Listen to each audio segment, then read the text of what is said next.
बड़का छल कइले कटा दीवाना बदल गइले हमरा संगे बड़का छल कइले कटा दीवाना बदल गइले थाना पुलिस के डर से ना भागब रे आई बारात ओह राती के रात भर जागब रे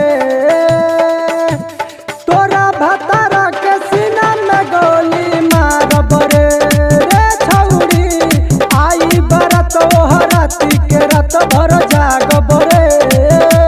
तोरा भतारा के सीना में गोली मारब रे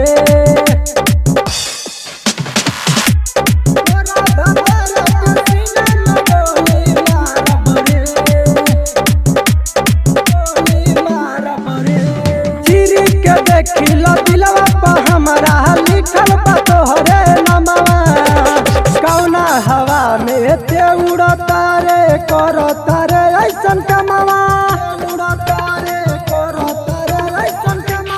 चिरी के देखिल दिलवा पर हमारा लिखल बा तोहरे नमवा कौना हवा में ते उड़ता रे करता रे ऐसन कमावा तोरा जैसन के मुँह से न लागब रे आई बारात ओह राती के रात भर जागब रे तोरा भतारा के सीना में गोली मारब रे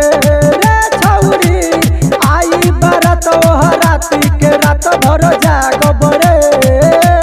तोरा भतारा के सीना में गोली मारब रे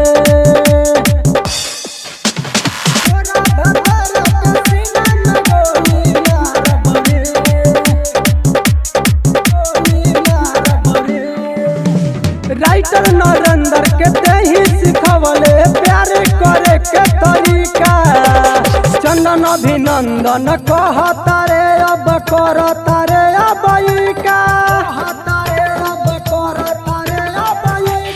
राइटर नरेंद्र के तेही सिखवले प्यार करे के तरीका चंदन अभिनंदन कहता रे अब करता रे अब तोरा जैसन के हम ही सुधारब रे आई बारात ओह राती के रात भर जागब रे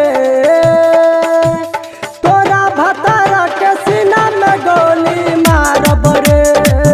छौरी आई बारात ओह राती के रात भर जागब रे तोरा भतारा के सीना में गोली मारब रे माँ अम्बे रिकॉर्डिंग स्टूडियो रक्सौल।